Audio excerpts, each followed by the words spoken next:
Iglesia Universal de Jesucristo. Instituto Bíblico REP.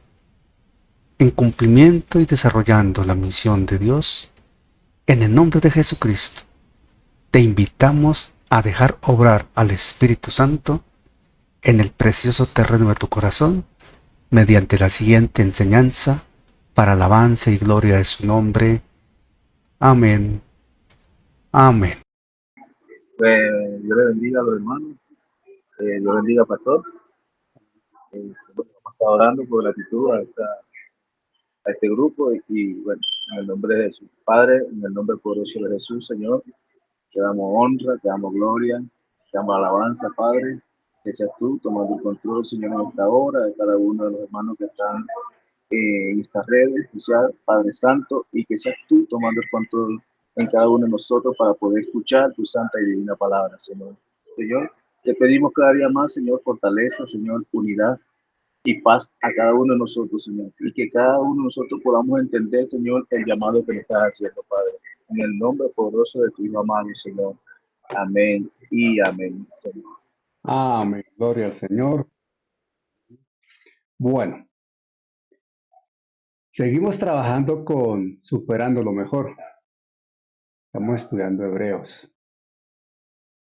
Y hoy entramos a desarrollar el quinto fundamento, la doctrina de la resurrección de los muertos. Y permítame, mis hermanos, empezar a introducir la enseñanza citando que esta doctrina es fundamental, es trascendente, absolutamente trascendente, porque en este espectro de la teología sistemática, pocas líneas de doctrina o de enseñanza poseen la dimensión institucional, neurálgica y potencial en consuelo y en verdad como lo tiene la resurrección de los muertos. No estamos hablando de un sencillo postulado más o una doctrina más. No estamos hablando de cómo sobrevivirá el alma, porque esos son aspectos de corrientes filosóficas y líneas religiosas que no tienen nada que ver con lo que nosotros estamos profesando y viviendo.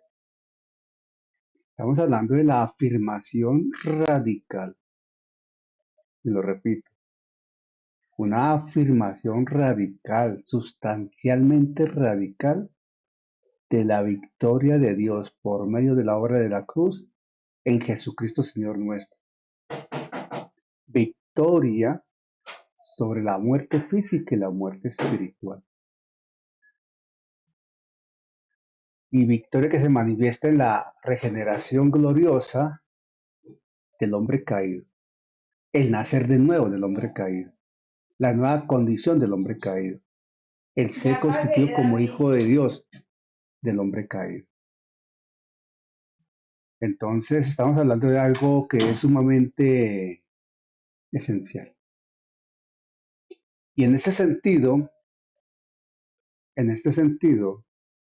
la epístola a los Hebreos, en esa exhortación que hace a la madurez espiritual, porque recordemos cómo Hebreos capítulo 6 versos 1, 2, está exhortando, está animando, está planteando la necesidad de madurar.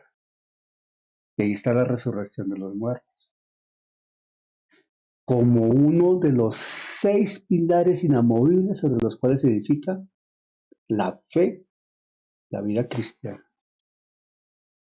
Ahí está, junto con el arrepentimiento de las obras muertas, la fe en Dios, la doctrina de los bautismos, la doctrina de la imposición de manos y el juicio eterno que va a la par con la resurrección de los muertos. Ya este tercer dueto, que es la resurrección de los muertos y el juicio eterno, tiene un contexto eminentemente escatológico y es necesario explorar esta doctrina. y explorar esta doctrina con la relevancia progresiva que esta verdad ha traído desde el Antiguo Testamento, esas sombras que se vieron en el Antiguo Testamento, hasta la plena manifestación en el Nuevo Testamento, culminando con la consumación escatológica que plantea Apocalipsis en los tiempos finales. Aquí está mi gatita que es inquieta. El propósito es esencial en la búsqueda de la respuesta bíblica. Y esa respuesta bíblica sustancial que estamos planteando es para encontrar sentido y dirección a preguntas como las siguientes. Tres preguntas que nos hacemos y que esta enseñanza de la resurrección de los muertos nos va a ayudar a entender la respuesta. Pregunta número 1. Las respuestas a estas preguntas se van a dar al cabo de la enseñanza, tal vez al finalizar, seguramente con 2 enseñanzas finalizamos el tema. No sé si hoy alcancemos a que el tema cobije las 3 respuestas, pero las preguntas son estas. ¿Qué significa que este cuerpo mortal se vista de inmortalidad? Expresiones propias del Nuevo Testamento. ¿Qué significa que este cuerpo mortal se vista de inmortalidad? ¿Cómo opera el Espíritu Santo como agente vivificador? ¿Cuál es el orden dispensacional que regula los eventos futuros hablando de resurrección? Interesantes preguntas que necesitamos conocer la respuesta. Porque como cristianos debemos creer en la resurrección. Necesariamente. Necesariamente debemos creer en la resurrección. Debemos estar afianzados en la resurrección. Debe ser un fundamento inamovible la resurrección. No es cuestionable. No es negociable ese principio doctrinal. Es absolutamente determinante estar parado en la fe de que creemos en la resurrección. Si hay dudas en esto, hay dudas entonces de nuestro cristiano. Y mire lo que estoy diciendo. Si tenemos dudas en la resurrección, en esa doctrina, tenemos dudas en nuestro cristiano. Tenemos dudas entonces en nuestra eternidad. Por tanto, es importante hablar del tema. Es importante abordar el tema. En lo posible en todo el contexto que la Biblia enseña, obviamente. Porque es evidente que la resurrección no es un epílogo opcional. No, al contrario, la resurrección es el eje sobre el cual gira la historia de la redención y la vindicación final de la justicia divina. Si no hay resurrección, simplemente no hay cristianos. No lo hay. Por eso el fundamento bíblico sigue siendo Hebreos 6, 1 al 3. Y Hebreos 6, del 1 al 3 dice, tomo aquí mi Biblia, mi espada, la tengo acá.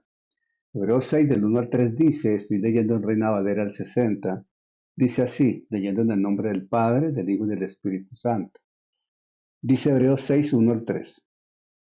Por tanto, dejando ya los rudimentos de la doctrina de Cristo, vamos adelante a la perfección, a la madurez. No echando otra vez el fundamento del arrepentimiento de obras muertas, de la fe en Dios, de la doctrina de bautismos, de la imposición de manos, de la resurrección de los muertos y del juicio eterno. Como estamos abordando ya el tema de la resurrección de los muertos, el próximo estaremos hablando entonces del juicio eterno. Entramos al segmento final que es el escatológico. Y si hablamos de un asunto escatológico, estamos hablando de los tiempos finales. Y si hablamos de los tiempos finales, estamos hablando de diversas, muy variadas maneras de abordar ese lineamiento doctrinal, esa forma interpretativa. Entonces, obviamente la enseñanza se va a centrar desde nuestro contexto doctrinal. No vamos a abordar contextos doctrinales distintos a los nuestros, porque de eso se trata. No vamos a expresarnos en líneas doctrinales diferentes a lo que nosotros profesamos, vivimos y enseñamos. Absolutamente.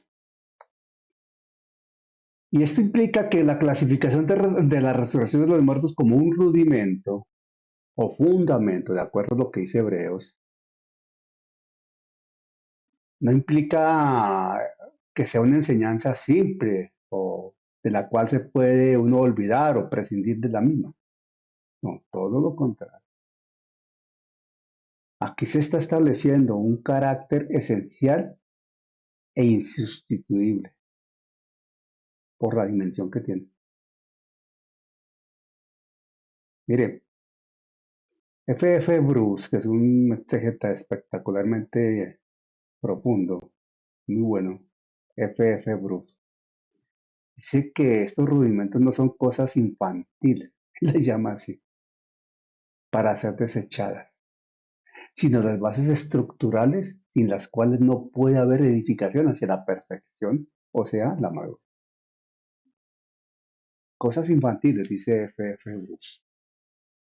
Un hombre de semejante talante y dimensión califica de cosas infantiles, que no lo son, no son cosas infantiles, es porque mucha gente cree que esto es así, porque se habla de rudimentos y básicos, no. Los rudimentos y básicos son sumamente esenciales en lo que Hebreos trata. Y por eso estamos hablando de los mismos.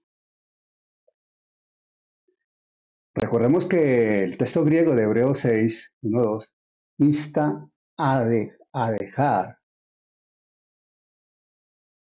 esos básicos quietos realmente, a no insistir en lo mismo, es a entenderlos, vivirlos, aplicarlos y sobre ellos sobreedificar. O sea, no implica abandonarlos, en el sentido de descuidarlos o apostatar, no estamos hablando absolutamente de eso. Es no quedarse ahí sembrado de una manera que uno no crezca, que uno no madure, que uno no haga algo más.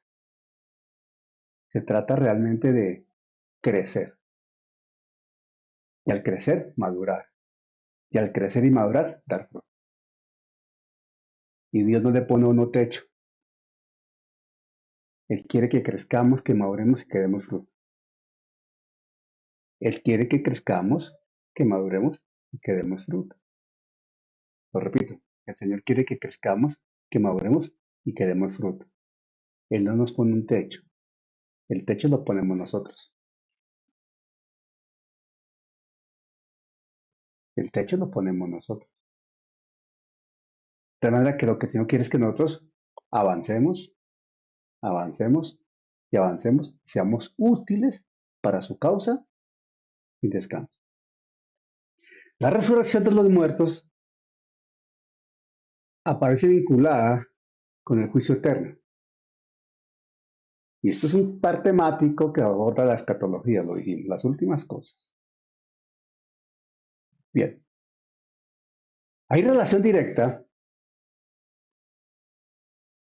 de esta resurrección de los muertos en la dimensión que tiene, en la aplicación que implica, en la doctrina, en los fundamentos que establecieron los apóstoles y la iglesia primitiva. Miren, Samuel Pérez Millos, que es otro comentarista bíblico muy importante, español, él en uno de sus comentarios dice que la incapacidad de comprender y establecer firmemente la doctrina de la resurrección, miren lo que dice este hombre, es un teólogo ante quien uno se quita el sombrero, hermano. Yo lo he escuchado predicar, lo he escuchado enseñar, leo sus comentarios, lo consulto con cierta frecuencia De verdad que me parece muy respetable. Y este hombre dice en su comentario respecto a Hebreos, dice, advirtiendo que la incapacidad de comprender y establecer firmemente la doctrina de la resurrección lleva al creyente a una inmadurez crónica. Ojo, una inmadurez crónica. O sea, el no comprender y establecer firmemente la doctrina de la resurrección. El tener dudas al respecto. En fallar en este contexto doctrinal que se debe tener claro al respecto. Conduce al creyente a una inmadurez crónica y esto lo hace susceptible a todo viento de doctrina. O sea, es completamente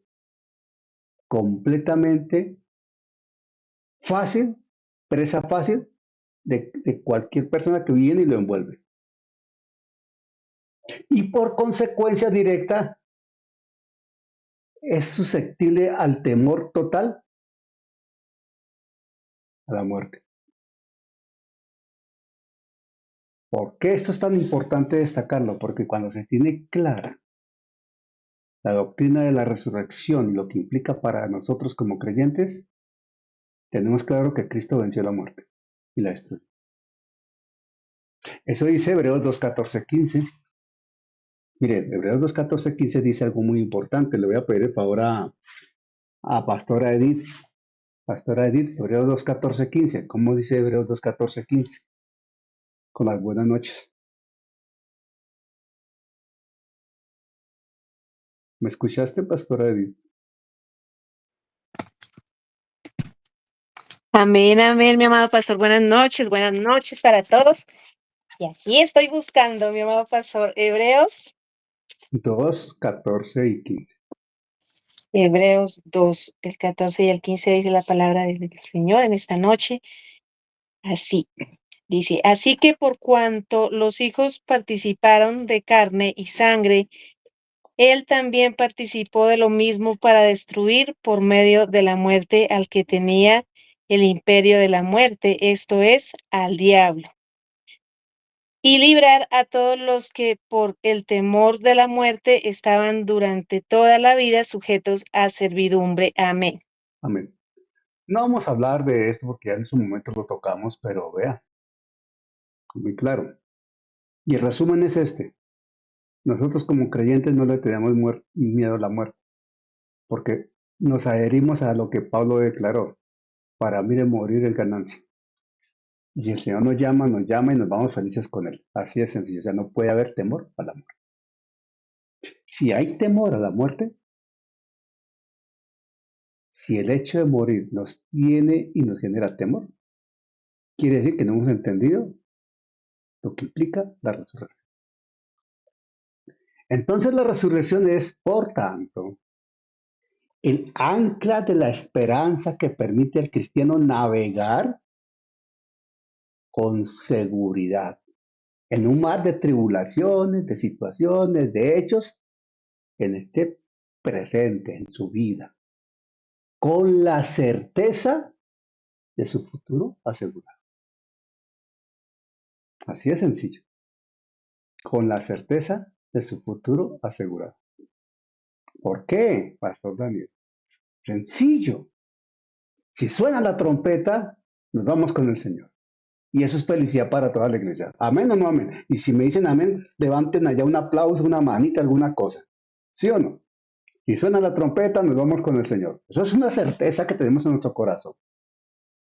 Si no suena la trompeta y el Señor nos llama a su presencia, nos vamos con el Señor. Porque allá llegamos. Y un día resucitaremos para estar con el Señor. Este cuerpo será transformado.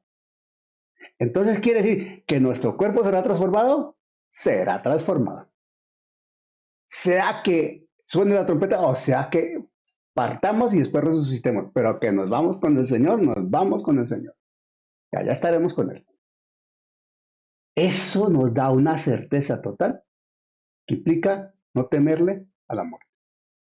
Y no temerle a la muerte, esa seguridad nos da aliento, paz y nos hace trabajar más confiadamente en las cosas del Señor. Así es simple, hermano. Miren, esta doctrina de la resurrección tiene relevancia desde el Antiguo Testamento y se ha venido dando una revelación progresiva. Recordemos que los diferentes fundamentos los hemos estado abordando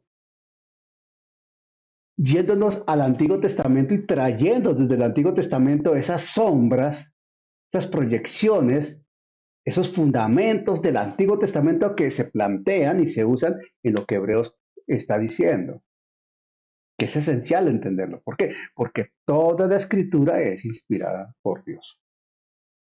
Eso está claro, hermano. Nosotros no podemos circunscribirnos al Nuevo Testamento y dejarlo del Antiguo allá guardadito como si no existiera nunca. Grave error eso. Desde el Antiguo Testamento se habla de la resurrección.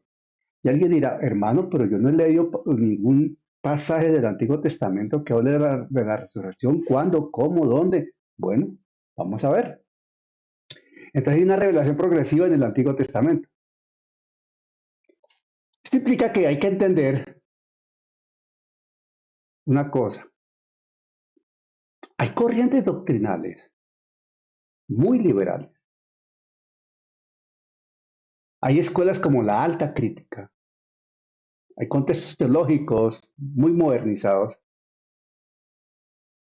que vienen sosteniendo la idea de la resurrección como algo tardío o inexistente en el judaísmo. Y eso no es así.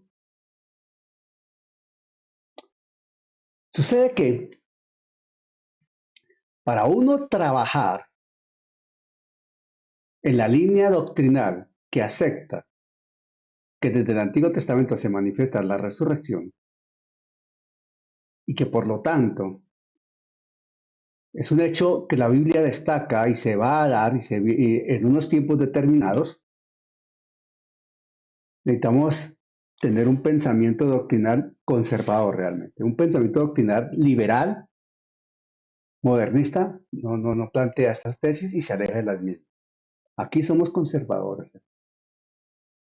Somos conservadores en ese sentido porque es necesario hacerlo. Y esa línea conservadora de pensamiento bíblico y por lo mismo de la exégesis bíblica demuestra que la esperanza de la resurrección está enraizada desde la revelación del pacto que hizo Dios a Israel de tiempo atrás. De tiempo atrás. Es más, si nos vamos aún a los momentos de Edén, cuando el Señor expulsa a Adán y Eva y le plantea en Génesis 3:15 el principio de la simiente, la profecía de la simiente, la línea de la simiente, desde allá ya se plantea la resurrección. Lógico, no es el tema ahorita ni lo vamos a tocar porque pues, no va para ello, pero desde allá viene. Más aún, la misma escritura dice que Dios es un Dios de vida. Y si Dios es un Dios de vida, mire, lógica, vamos a aplicar lógica. Los que me conocen predicando y enseñando saben que yo hay momentos que uso estas expresiones. Yo uso mucho la expresión dimensional, todos lo saben. Pero también uso la expresión lógica, apliquemos lógica. Como un sentido común bíblico, una lógica bíblica, una lógica cristiana. Si Dios es un Dios de vida, entonces la resurrección es un hecho cierto, porque con Dios no hay muerte. Así de sencillo. De lógica. Lo repito, si Dios es un Dios de vida, entonces no hay espacio para la muerte, ¿verdad? En él. En consecuencia, la resurrección está ahí vinculada, o sea, es un hecho cierto. Y la escritura lo dice de múltiples maneras, que Dios es un Dios de vivos. de vida, de luz, de esperanza, de futuro. Y en esas expresiones no cabe la muerte, no cabe. Entonces, el aspecto de la resurrección desde el Antiguo Testamento es una revelación progresiva, desde tenues luces en las patriarcas hasta declaraciones explícitas en los profetas. Sí, en los patriarcas había tenues luces, vislumbres tenues, allá como que parece que no, pero sí, se ve. Y en los profetas hay declaraciones explícitas, directas y específicas sobre la resurrección. Ya no son lucecitas como que sí, como que no, como que parece. No, no, concreto que sí. Primero, Job 19:25 al 27. Job 19:25 al 27. Job es considerado el libro sapiencial más antiguo y de hecho los expertos consideran que Job es el libro más antiguo escrito en la Biblia. Le voy a pedir el favor a mi hermano Luis Vicente, con las buenas noches para él y para María Matilde, que leamos Job 19:25 al 27. Por favor, Vicente. Job capítulo 19, verso 20. 25 y 20, 25 al 27. 25 al 27.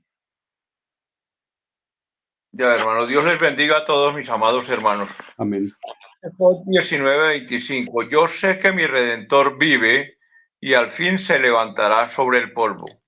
Y después de deshecha está mi piel, en mi carne he de ver a Dios, al cual veré por mí mismo, y mis ojos lo verán y no otro, aunque mi corazón desfallece dentro de mí. Gloria a Dios. Amén.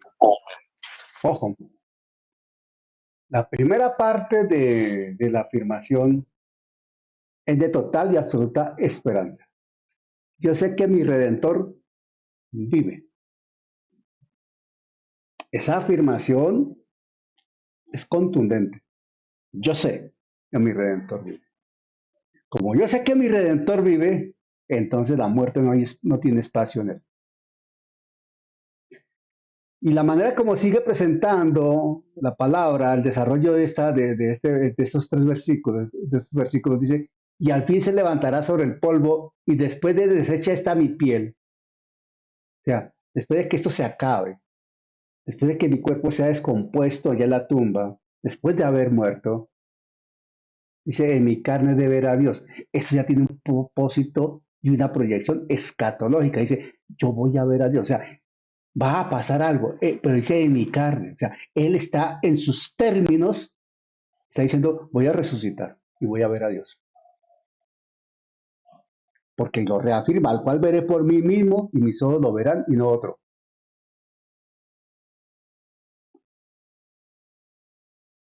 Job, en medio de su angustia,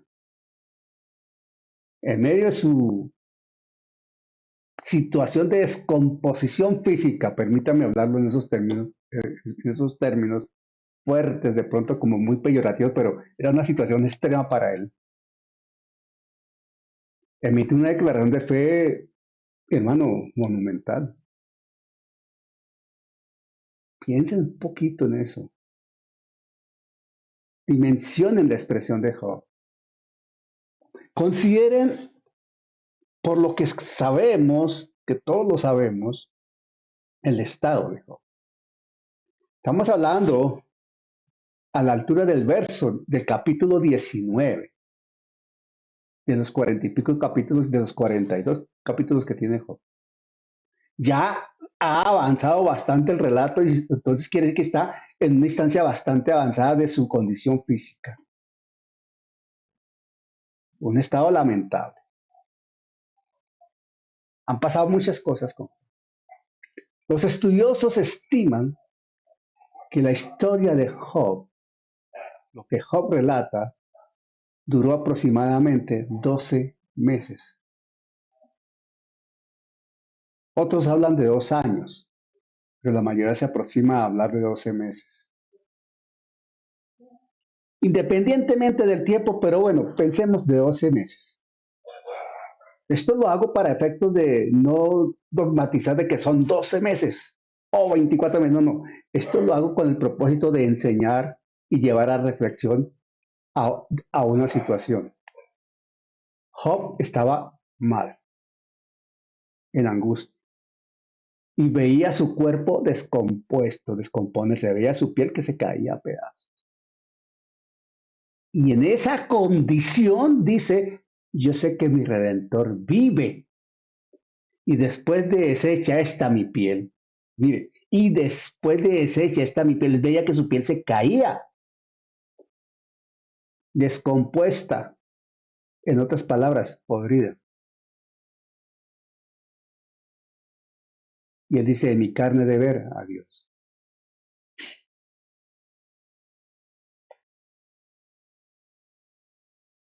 Son palabras mayores que hablan claramente de una resurrección que él está viendo. Cuando él habla en ese contexto de ver con mis ojos, Job conecta su resurrección a la existencia de un Dios vivo. Porque dice, yo sé que mi Redentor vive. Y esto es una prefigura, una sombra de la teología paulina que muestra con claridad, que enseña hasta el cansancio que nuestra vida depende de la vida del Señor. Que somos vivos porque Él vive. Que estamos vivos porque Él vive. Entonces Job habla de la resurrección, ahí en 19, 25 y 27. 2. En Salmos. Salmo 16 del 9 al 11. Salmo 16 del 9 al 11. El salmista también aborda este tema. Voy a pedir el favor a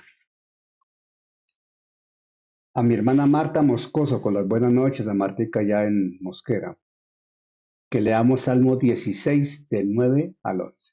Vamos todos al Salmo 16, 9 al 11, por favor. Salmo 16, 9 al 11, Martica. Amén. Dios le bendiga, pastor. Dios bendiga a todos los hermanos. Leo la palabra de Dios, Salmos 16, verso 9, Sí, señora, al 11, del 9 al 11. del 9 al 11. Amén. Dice la palabra. Se alegró por tanto mi corazón y se gozó mi alma. Mi carne también reposará confiadamente, porque no dejarás mi alma en el Seol, ni permitirás que tu santo vea corrupción. Me mostrarás la senda de la vida, en tu presencia hay plenitud de gozo, delicias a tu diestra para siempre. Amén. Amén. Se alegró por tanto mi corazón.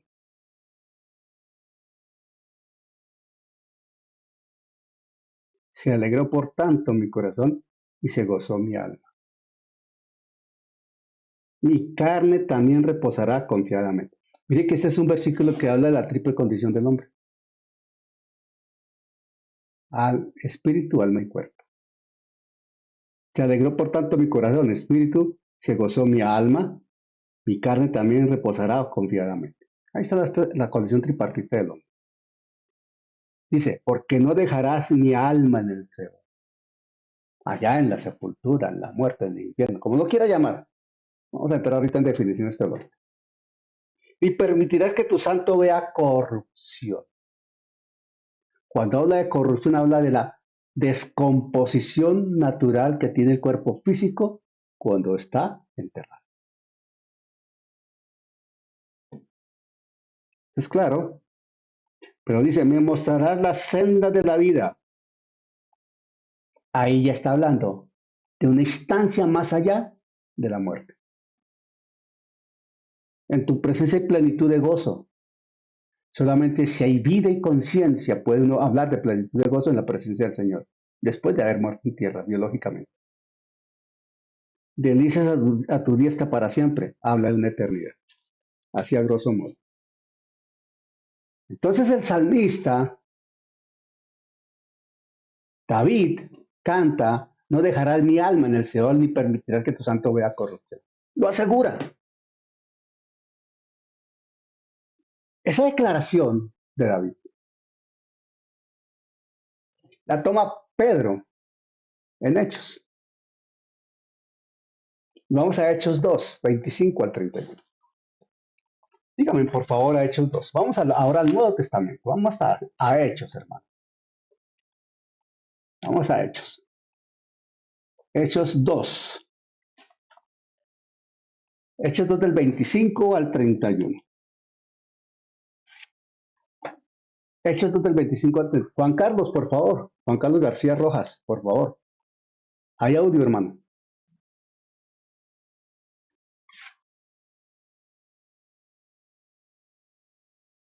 No, como que se salió Juan Carlos. Bueno. Henry, por favor, hermano. Hechos 2 del 25 al 31. Amén, pastor, sí, señor. Vamos a leer Hechos capítulo 2 del versículo 25 al 31. Dios le bendiga, mis hermanos. Dice la palabra del Señor, porque David dice de él: veía al Señor siempre delante de mí, porque está a mi diestra, no seré conmovido.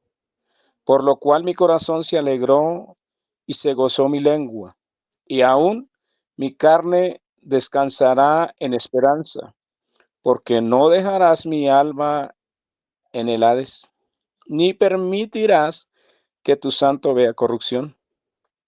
Me hiciste conocer los caminos de la vida, me llenarás de gozo con tu presencia. Varones hermanos, se os puede decir libremente del patriarca David, que murió y fue sepultado, y su sepulcro está con nosotros hasta el día de hoy. Pero siendo profeta y sabiendo que con juramento Dios le había jurado que de su descendencia, en cuanto a la carne, levantaría al Cristo para que se sentase en su trono. Viéndolo antes, habló de la resurrección de Cristo, que su alma no fue dejada en el Hades, ni su carne vio corrupción. Amén. Ah, miren cómo Juan, Pedro, en ese sermón de Pentecostés, toma referencia de lo que dice el Salmo, lo que habló David. Y el pasaje cita a David y dice, por ejemplo, en el 26, y aún mi carne descansará en esperanza. Esto suena poético, pero mire la profundidad teológica en la seguridad de la resurrección. Mi carne, dice ahí, mi carne descansará en esperanza, cuando la carne se descompone, pero descansará en esperanza, porque un día habrá resurrección. Y si hay resurrección, hay un nuevo cuerpo glorioso. Es increíble la forma como la palabra se compagina y se va ella misma reafirmando y explicando, hermano. Es absolutamente hermoso cómo el Espíritu Santo va hilando las cosas de tal manera que nosotros quedamos aquí abismados. No permitirás que tu santo vea corrupción. Me hiciste conocer los caminos de la vida, me llenarás de gozo con tu presencia. Y bueno, y cita, para hablar de la resurrección de Jesucristo y de la resurrección de los que están en Cristo. Ese principio que abordó aquí el sermón de Pedro, o Pedro en su sermón,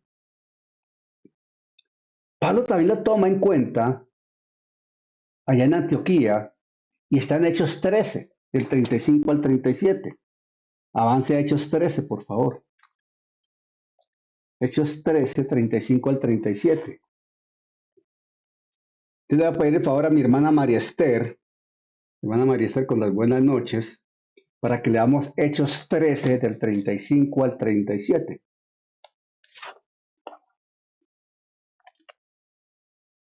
Aló. Amén. Hechos 13 del 35 al 37.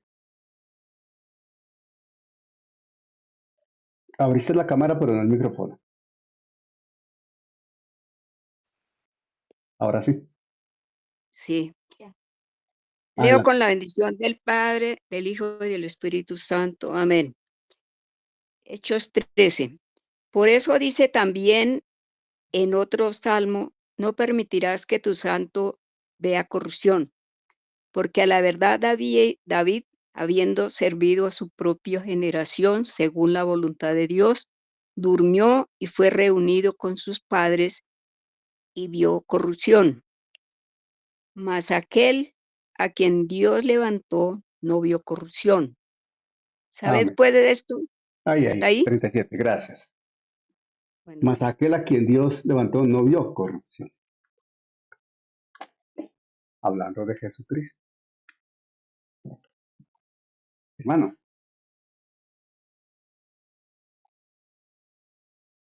la exégesis literal, el contexto, la tipología, los asuntos que uno trata acá para entender mejor el relato bíblico, demuestran que David no podía estar hablando exclusivamente de sí mismo, porque estaba la tumba ahí. Y su cuerpo indiscutiblemente se descompuso. David, siendo profeta, habló de la resurrección del Mesías. Pero eso implica que David estaba proyectando una esperanza. David sabía, y lo manifiesta el contexto así, se desprende de allí, que, que él iba a resucitar, que su cuerpo iba a ser rescatado de alguna manera de la fosa, y que si el Señor, el Mesías, resucitaba, él también resucitaría. Entender la resurrección implica entender asimismo la dimensión de la resurrección de Jesucristo. O sea, no podemos hablar de resurrección dejando a un lado la resurrección de Jesucristo. Es el eje de todo. Y estamos planteando estos contextos desde el Antiguo Testamento para llegar allá, a la resurrección de Jesús. Y lo que implica para nosotros esa certeza en Cristo. 3. Isaías, el rocío vivificador que plantea Isaías. Ahí en Isaías 26:19. Isaías 26:19 dice algo bien interesante. Voy a pedir el favor a ver, aquí estamos poquitos hoy. 2, 4, 6, 8, 9, nomás, acá. Voy a leer Isaías 26:19. Atención. Isaías 26:19. Atención. Miren lo que dice Isaías 26:19. Es una declaración increíblemente hermosa. Isaías 26:19. Mire la afirmación tan contundente que hay ahí. Subraya, hermano. Si tiene un esferito rojo, un colorcito, o manera de hacerle un monito, alguna cosa, destaque ese versículo. Y esto que dice ahí, tus muertos vivirán. Contundente. Tus muertos vivirán. Le están hablando a Israel. De hecho, permítanme un momento, voy a la Biblia directamente. Isaías 26:19. Voy a buscar Isaías. Ahorita me ubico aquí en Isaías. Isaías 26:19. Isaías 26. Que de hecho Isaías 26 es impresionante. Isaías 26:19 dice, voy a leer. Tus muertos vivirán. Sus cadáveres resucitarán. Atención. Afirma, tus muertos vivirán. Sus cadáveres resucitarán. Y uno sabe lo que pasa con un cadáver. Descomposición. Corrupción habla de descomposición. Y al cabo de los años, solo huesitos. Pero se dice, sus cadáveres resucitarán. Y dice ahí, despertad y cantad, moradores del polvo.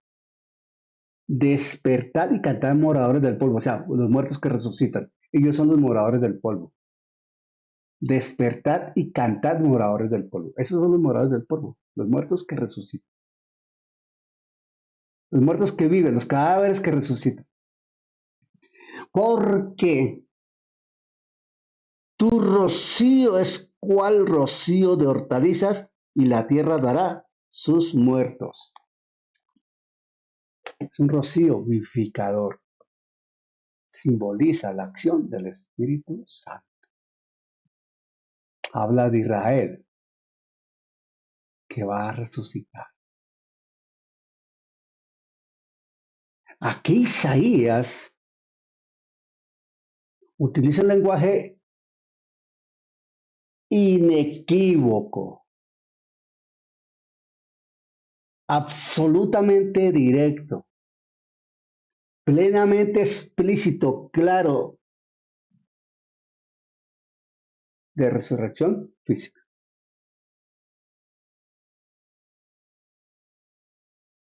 El término cadáver es directo, crudo, extremo, realista, refiriéndose al cuerpo muerto, obviamente.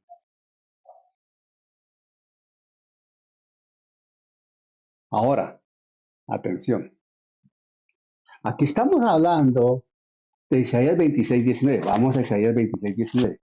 Lo que pasa es que por tiempo no podemos entrar porque tocará ir a estudiar Isaías. Y no se trata de eso, pero sí tomamos el pasaje para explicar el asunto y de la resurrección. Pero mire, aquí hay algo. Ahí,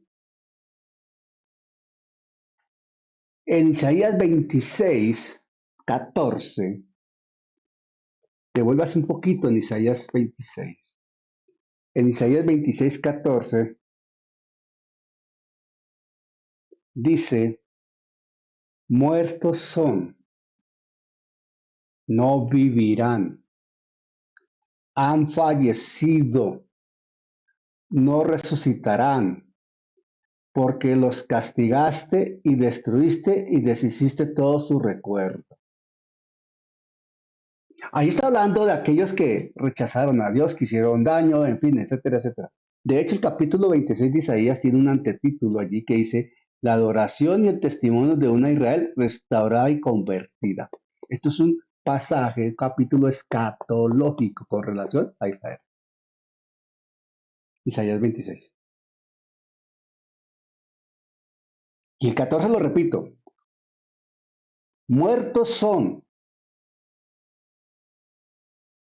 no vivirán, han fallecido. Miren las afirmaciones es que increíble cómo el Espíritu Santo inspira al profeta para ser tan marcadamente claro y conciso. Muertos son, no vivirán, han fallecido, no resucitarán. 4 afirmaciones para decir, están perdidos. Porque los castigaste y destruiste y deshiciste todo su recuerdo. Está hablando de la muerte segunda. La muerte segunda. En contraste con Isaías 26:19 que dice, tus muertos vivirán, sus cadáveres resucitarán. Despertad y cantad, moradores del polvo, porque tu rocío es cual rocío de hortalizas y la tierra dará sus muertos. ¿Qué contraste del 14 al 19?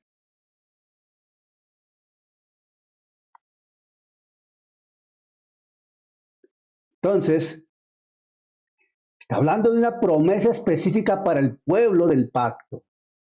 El rocío de Dios. La bendición de vida del Señor, que está expresada y manifestada con la obra del Espíritu Santo, para dar vida, tal y como lo señala Oseas 14:5. Miren lo que dice Oseas 14, 5 y 6. Miren, atención. Oseas 14, 5 y 6. Yo seré Israel como rocío. Oseas 14, 5 y 6. Dice la escritura esto. Yo seré a Israel como rocío. Está hablando Jehová. Oseas 14, 5 y 6. Yo seré a Israel como rocío.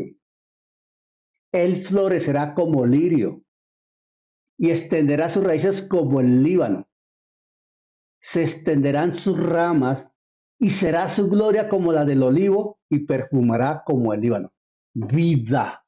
Está hablando de vida, de esplendor, de gloria, de grandeza para la Israel restaurada y en vida en Cristo Jesús en el milenio. Esto es escatológico para el milenio.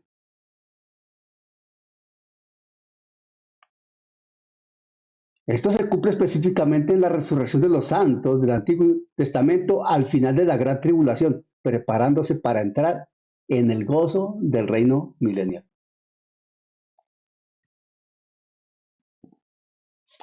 Porque al finalizar la gran tribulación con el regreso de Cristo, resucitarán todos los santos del Antiguo Testamento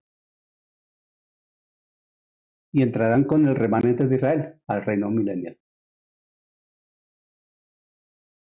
4. Daniel, el clima es apocalíptico. Daniel 12, 1 al 3. Este pasaje es absolutamente impresionante. Absolutamente impresionante.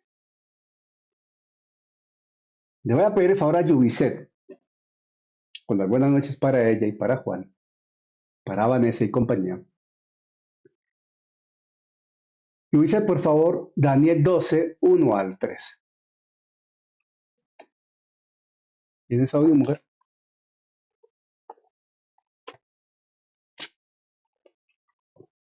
Yubi.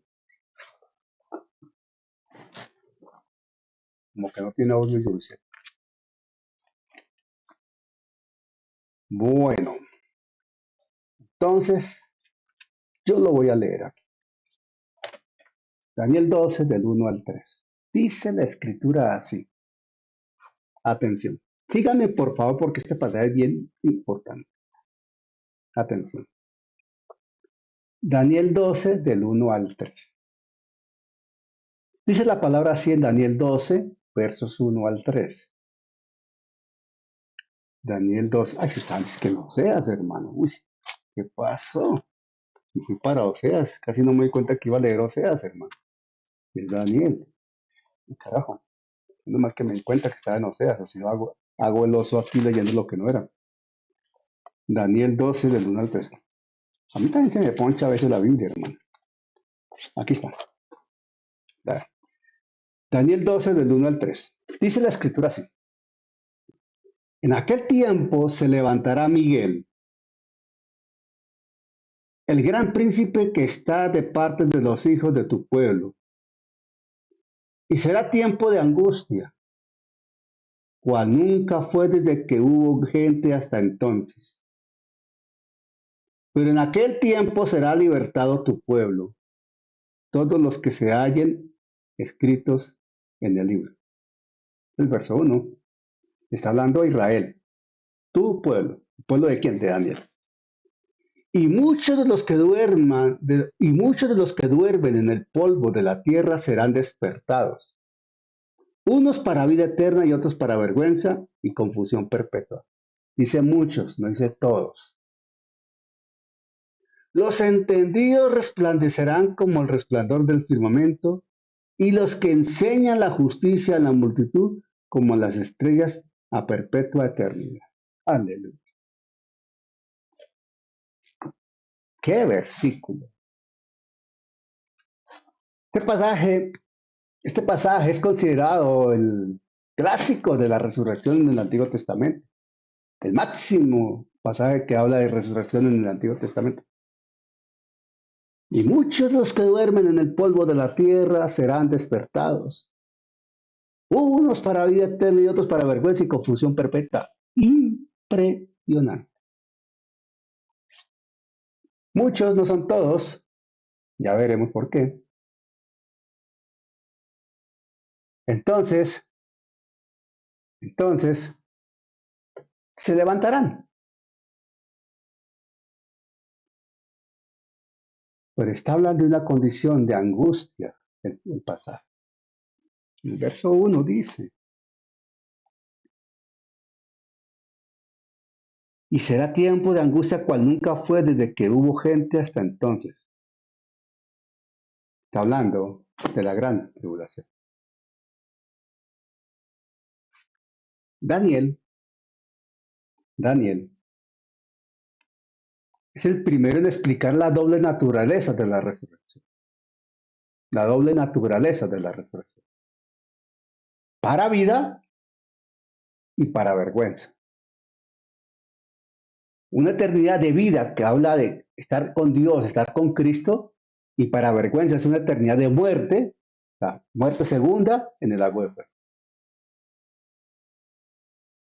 Daniel, él ve esto en forma general, él no ve, ahí no está incluido, él no lo entiende, no lo percibe, los 1000 años que se revelan en el Apocalipsis. Pero sí establece claramente el principio relacionado con la resurrección de que no es un destino único. No es un destino único. No. Sella el estado moral eterno del individuo. Depende de la conducta del individuo y su respuesta a Dios. Los estudiosos bíblicos, expertos en el Antiguo Testamento, señalan que cuando se dice vergüenza y confusión perpetua, es una expresión sumamente fuerte. Sumamente fuerte. Cuando habla de vergüenza y confusión perpetua, está indicando un rechazo de Dios absoluto y eterno. Condenación. Condenación. 5. La resurrección nacional de Israel y su tipo, que está en Ezequiel 37. La profecía del valle de los huesos secos. Y ahí en en Ezequiel 37, muchos hablamos de esto, hemos escuchado bastante sobre esto, es una profecía muy conocida.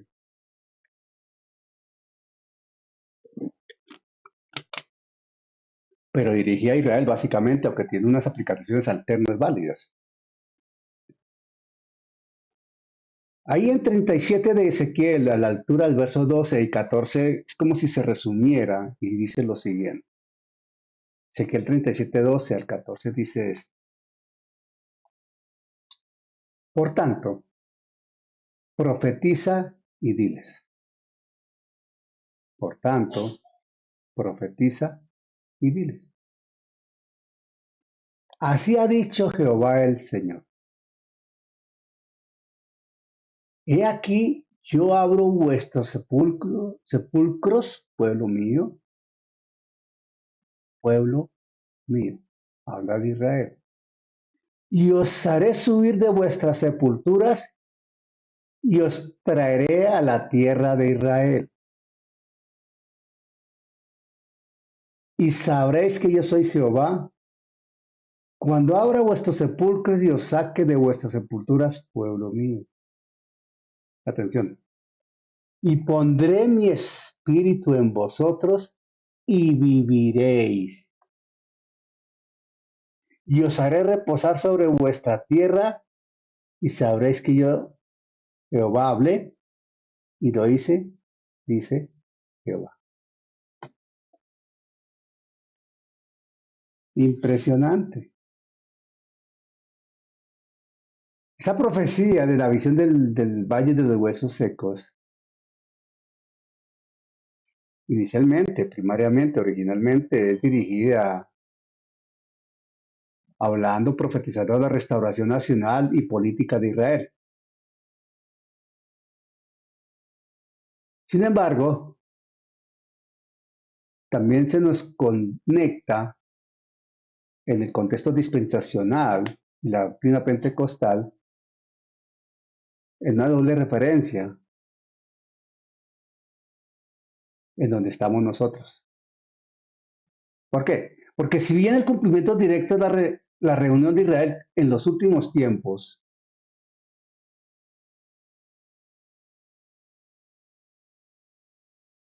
el contexto también presenta la doctrina de la resurrección corporal. Ahí está. Lo que sucede es que Dios usa la resurrección física como la metáfora plena, suprema, para explicar la imposibilidad humana de tener vida por sí mismos y la acción divina de restaurar. En este caso, una nación muerta, acabada, desaparecida como Israel. Pero también aquí en ese pasaje aparece vinculado el Espíritu Santo, el Ruach de Dios, como un agente ejecutor de vida.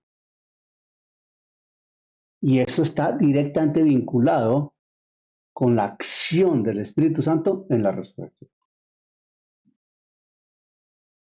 En la resurrección. Es impresionante, pero no podemos ampliar ni profundizar en la profecía de los huesos secos. Pero los 5 aspectos que hemos visto del Antiguo Testamento nos dicen que Dios presenta la resurrección en el Antiguo Testamento.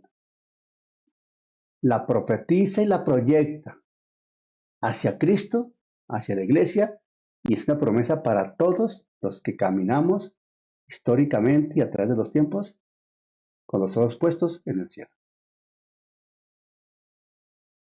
Porque si el Antiguo Testamento ofrece la promesa de la resurrección, el Nuevo Testamento presenta el cumplimiento histórico en Jesús.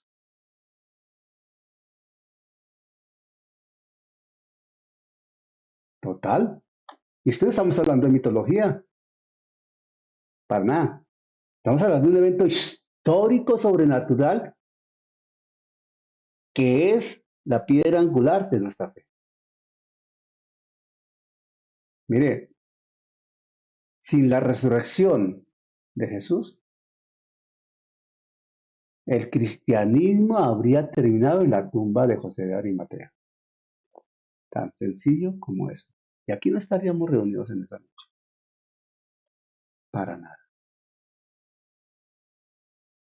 Pastora Edith, oramos por favor, dándole las gracias al Señor. En 8 días continuamos, si el Señor nos lo permite. Amén, gloria a Dios.